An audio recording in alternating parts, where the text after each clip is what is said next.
Hello and welcome to another video. My last couple uploads talking about content that is misleading you and not helping you actually produce more muscle growth. Well, there is a space to consume knowledge and content to become a better lifter and ultimately make more gains. But what content should you actually spend your time observing through your freaking eyeballs? I'm going to give you a couple of recommendations of channels and content creators that I think is worth your time that's actually going to help to produce more growth. But before we get into any of that, let's have a little shot of whiskey. Pop the top on the earth.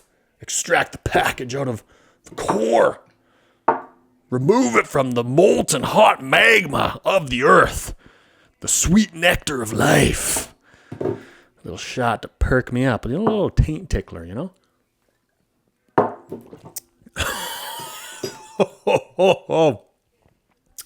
Got a little rusty. I was getting a little more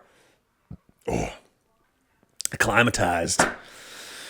But we've fallen off the whiskey train, and that absolutely perk-a-tickolated my freaking throat. Okay, so number one, useful content to consume is anything that teaches you about your anatomy, the origin, the insertion, the functions of your muscles. And I think the best channel to do that is Jeff Cavaliere. Okay, before you flip a freaking lid, I think specifically for learning about your anatomy, educating yourself and understanding your muscles in relation to training for muscle gain, strength gain, bodybuilding, in the gym type stuff, Jeff Cavaliere is a fantastic resource.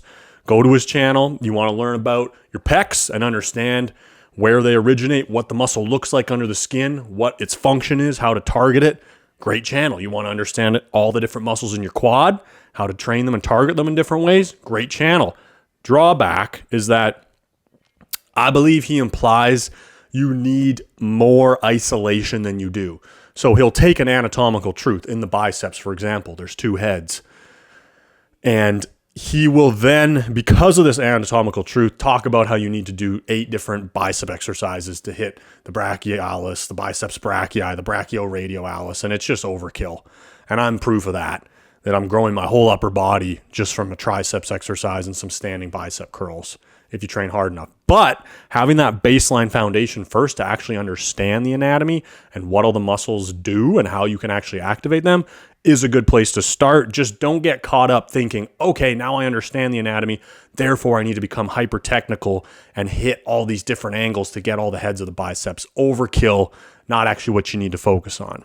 But when you go to do an exercise like a pressing movement, it helps to understand where your pecs originate and insert and what's going to get them to contract and what the different muscles in your shoulder are, the different heads of your deltoid, and how the triceps is going to be working as you press. Those things are going to help because it's going to help you to get a better mind-muscle connection because you can actually picture and understand visually in your head what's working and why you feel a burn and fatigue in certain areas as you go about and train. So as a brand new beginner, I think that's something 100% investing in your anatomy to understand your body further is it absolutely worth your time in educating yourself. Don't get too caught up in hyperfixating on isolating all the individual muscles. Any curling, bending of the elbow movement hits the biceps. Any pressing movement hits your chest.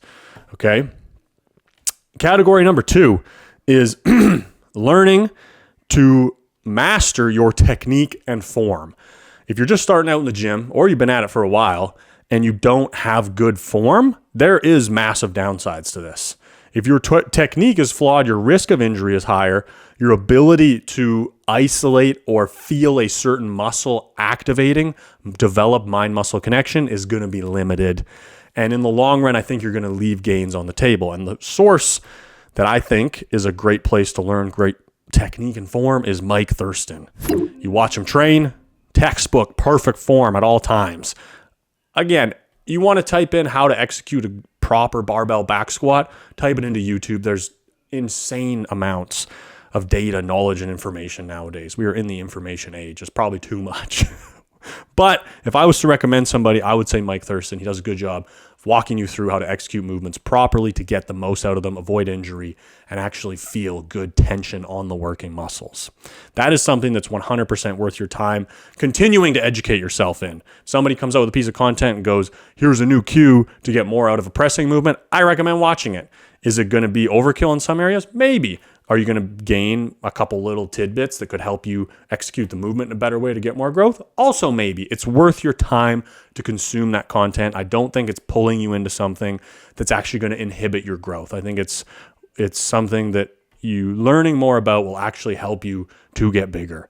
Number 3 is any content that gives you the wisdom behind building muscle. Things talking about training philosophy and the journey as a whole over many, many years.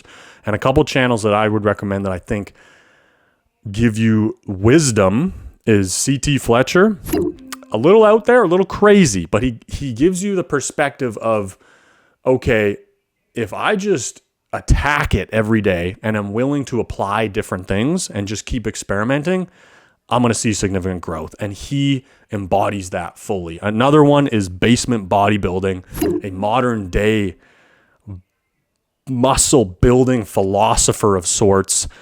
I believe whenever I watch one of his videos, I agree with 95% of what he's saying. I think he sums it up eloquently, almost like a poet.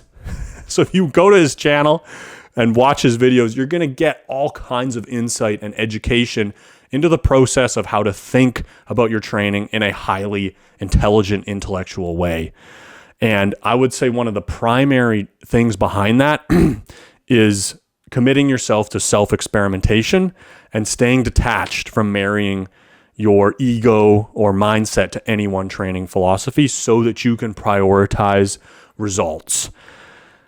That is probably the main nugget of wisdom that any of these channels could present to you. And I think any discussion of like specific program structure of like what should your split be, what rep range should you use, how many sets should you do, what frequency, I think if you digest it with the mindset of I'm going to consume as much information as I can, I'm not going to get attached to any of it, anything that seems reasonably valuable, I'm going to apply it to myself as in an experimental method, and then I'm going to step back and assess over time how the different approaches produce growth for me.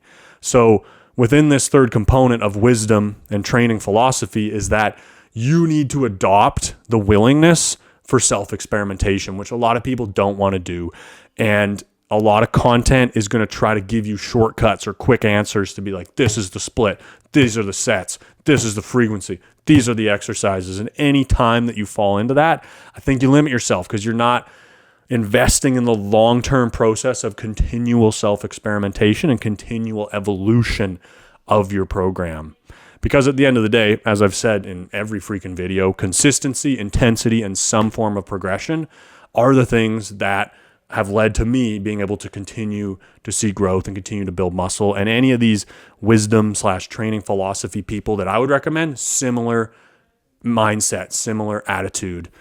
So I think that's the kind of general categories of content that will actually benefit you and is actually worth your time if you want to go onto YouTube, if you want to go onto the internet and consume things.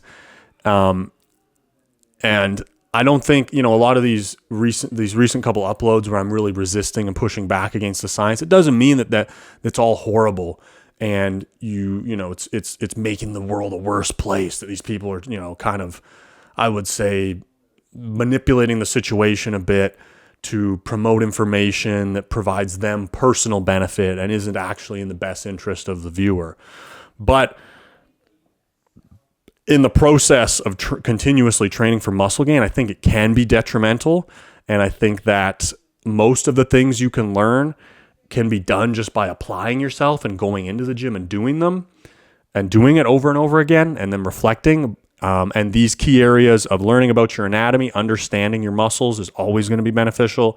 Learning proper technique and form and ways to execute exercises better, also always going to be beneficial. And any source that provides you wisdom, which is different than knowledge, and training philosophy or ideas around theories around structuring your workouts are going to be beneficial. And I think the last category is a bit of a tricky one where you can fall into the weeds of hyperfixating on details that don't matter. And to avoid that, I think you need to be the sponge that absorbs water and then gets wrung out, meaning that you suck in as much information as you can, you use it to clean the countertop as needed, and then you get rid of it, the things that are gunk and don't actually work. Does that analogy make sense? I don't even know. Maybe. Pulling that out of my asshole. But you get what I mean. You want to try to utilize, and the reason I think wisdom is more important than knowledge is that wisdom is knowledge applied over a long period of time. And then insights drawn out of that to parse out what parts of the knowledge are actually useful, and that's the wisdom. And I think that's those, if you can identify people that are promoting wisdom through their own process, their own reflections, and connecting and networking within the community and sharing knowledge, this growing body of wisdom around lifting and training, that is really effective and useful, but it can be hard to detect. And I would say one small little thing on your radar that you could use is anybody that recommends less, that should be a red flag, being you can just work out for 20 minutes and get more jacked. Most of the time, in my opinion, more is more. Obviously, there's certain scenarios where it's not the case. If you're doing 100 sets per muscle per workout and you're natural, that maybe a little less would actually be more productive because you're doing so much fatigue and stimulus that you're not actually going to grow. But for most people, in most instances, more is more. Put more energy in, put more intensity in, spend more time working out, put more into it leads to more out for the most part. So you should be highly skeptical of anybody who's talking about different program structures, rep ranges, frequency, volume, intensity levels, and is suggesting that less of any of those things is going to lead to more. I'm immediately skeptical of that, and I recommend you be the same. Doesn't mean you write it off immediately, but you should be skeptical as to this is suggesting that I can get better results with less work, which normally that equation and formula does not work out positively for you. So I hope that helps you to figure out what types of content you should spend time watching and which shit you should just shut off and ignore. And if you're looking for a coach entering into the new year, I'm offering one-on-one training where I work with you directly to try to help you and guide you through your journey to produce more muscle growth. If your goal is to gain muscle, I think that I can be a good coach for you. If your goal is to work around some injuries or issues, I think I can be a good coach with you. I have a lot of personal experience with that. So if you're interested, click the link below. As always, the ARM program, if you just want gigantic pythons, that's all you freaking care about. The ARM program is your number one resource for arm training on the internet. Have a great freaking day. Let's get super jacked in 2025. Peace.